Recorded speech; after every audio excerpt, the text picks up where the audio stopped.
Throughout my entire time in elementary school, I actually didn't have one teacher of color. To me, it always felt like there was something missing, not having other educational leaders and teachers in our space that looked like me or maybe shared some of the same experiences as me. I did not have a lot of male mentors. I didn't have a lot of guys that I could reach out to, and I did not have a lot of males that kind of showed interest in me in terms of like developing me as a young man. I didn't actually encounter a black male teacher until I became one. You know, it'd be certain officers, white officers, security guards, you know, saying what they want to say, acting how they want to act towards certain kids, you know, knowing they get away with it. The neighborhood was already bad at that, so it was just a bunch of stuff that was going on, a bunch of unfairness. After one of my friends passed, a lot of us were feeling angry. A lot of us were sad and we were coping, so they didn't know what to do with us. So they put us in different rooms, bringing out security and stuff, and they're just treating us like we were criminals, like they're following us around. I don't know, there's just a lot was going on. Budget cuts were the worst things that I possibly could think of. Specifically in my chorus group, I started noticing that a lot of people just started not showing up, not paying attention, not wanting to do their best, because they started seeing that everything was getting taken away from them, so why should they put the effort into making things great again? The elephant in the room is that the nicer house you buy, the nicer public school you get. And the fact that every American knows that fact shows that inequality is structural in our society. It's unfair. We were so, in some ways, hyper-segregated. The teachers were not who the students were, but the teachers looked like who our doctors were, right? And so, you know, how do you change that where a lot of the professionals around you start looking like the students? Representation and visualization is so important. The biggest thing you can do is see that as an option that is available to you when you see yourself represented in a chosen field. Our students need to have educators, need to have role models, need to have mentors who look just like them. Without that, an ability to know your full power is that much harder. If we actually think about the folks who are deemed undeserving of education, their schools look a certain way, right? Here, you know, you got over 100 schools that don't have libraries, right? And they all are in the same space, serving the same people. So now, when we think about that in terms of who is deserving, we have to pay attention to that, because what we're really talking about is a group of folks who have been deemed disposable.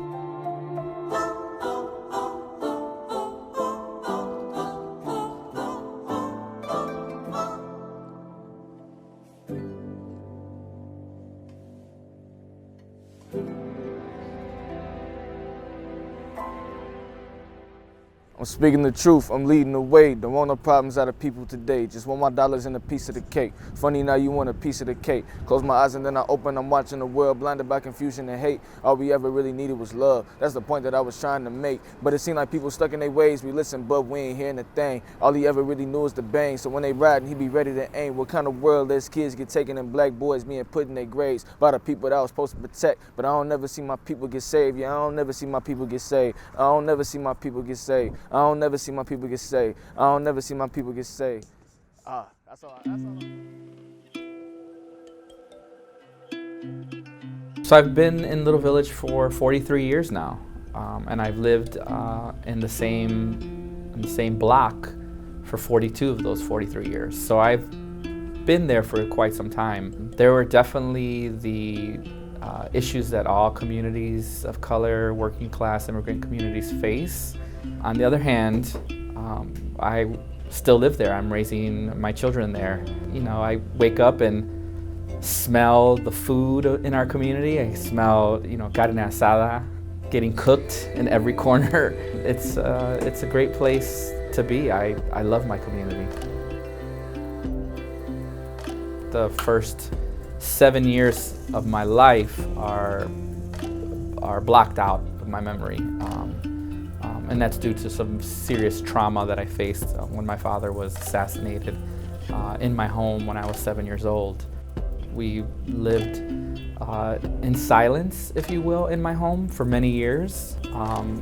We didn't know how to show love to one another for a very long time. And my mother who actually was there when my father was killed in our home, had a very difficult time showing love to all of us because of the fear of losing us. Thinking about my family now, it has been 35 years this past summer since my father was taken from us. And so our family has gotten very close since then, which is, you know, mostly due to my mother, who went through many stages of grief. One of them being anger and channeling that anger into organizing and to making sure that the systemic issues in place of racism, of poverty, of discriminating against people of color, she taught us how to fight against those things. I think the hardest part to dealing with trauma is to realize that we are hurting and we're suffering. And to say that out loud is very difficult. To say that to yourself is difficult. To say that to another person is difficult. It becomes so much better when you can say it to someone and they can acknowledge it and embrace you for it. I think the greatest strength from Rudy in my relationship was the father figure that he implemented in my life. I don't really have like an amazing connection with my father, so like having a male figure in my life that looks up to me and then I also look up for him was definitely much needed in my life. Rudy helped me a lot with my mental health. At the time, I really wasn't sure of how to ask for help until one day, I remember this day so vividly, I was texting him, telling him like, hey Rudy, like not feeling this well. Like I let him know how I was feeling and he quickly started making a change and he brought over a therapist from New York and he allowed me to have a therapist and things were great after that. I started understanding myself more, I started becoming more self-aware. So I think Rudy being in my life definitely just opened my eyes and made me feel more comfortable to like be myself. Mentorship is critical. It's community, it's family. So it's this mutual trust and love that you can share with another person that to me is one of the most invaluable things of life. You know, part of community is being willing to listen and being willing to have the tough conversations. You hear what your fellow man is saying. Can you empathize with them? We all walk through this life in the skin that we're in and our own experiences. So I can't really learn about someone else's experience unless I'm directly interacting with those people. It's relationships, it's connecting to kids and helping them see some things in themselves that they didn't know they had. And so that combination of head and heart, great teachers have to have those both, but that empathy piece, the heart piece, I would argue that's almost the ticket to entry. That's the foundation upon which you can build the academic house. Without that foundation, you're not going to get there. Till we can build up the cadre of leaders of color, we're going to continue to have these struggles about what decisions are the right decisions, what decisions are the best decisions. It's quite key that as community leaders that we're community driven, that we're community based in our approach to leadership, that we have vision and we interact that vision with the needs and desires of communities and communicating with families and with other leaders within those communities. Because educators who come from the same background as our students can begin to design curriculum and influence policy that is one, trauma-informed, culturally responsive to our students' needs, that is student-centered, and that takes into account every individual student. And I think leaders of color bring different experiences, an understanding of equity, an understanding of social justice that white leaders do not. And I think to build a society that is truly equitable and supports all students of all backgrounds, we need leadership that represents those students. You have to see it before you can believe it and be it. And I think that extends to educators of color. For us to see that as a pathway forward, to see ourselves represented in our educators is so important because it just allows that extra leap of, I can do that someday. When I was confused about my identities, when I looked at Taika, how he acted and how proud he was of his background, that made me feel like I was that person. I just feel it's important to have a teacher of color so we can relate to them, where we can share our problems and not feel like odd about it. Most of our leaders are white, and definitely they don't understand the issue of being a POC person in America. They just know the issue.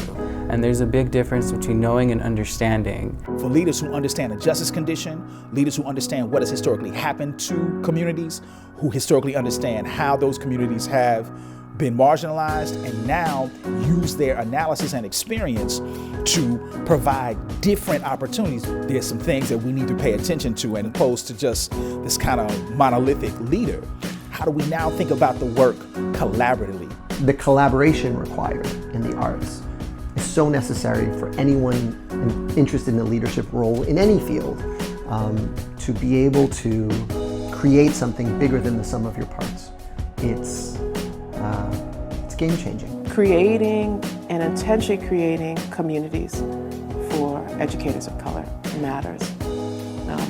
And those spaces that should be unapologetic, because I will tell you that's where innovation exists. In spaces where people do not feel that they have to assume a role that is not fully them. Going to the, what we were just discussing about innovation and invention, I'm excited to see a lot more of us being respected for being in the innovation part of the space. I think it's so important that teams, groups, organizations doing innovation have real representation from the people they're trying to invent for. So when we're at the table thinking about products that we want to make for our own kids, I think we make products that are better for all kids. I believe it was Senator Tammy Baldwin who once said, if you're not at the table, you're on the menu. And so I think it's really important for us to be at the table so that indeed we can help make the kinds of decisions that impact our students and our communities.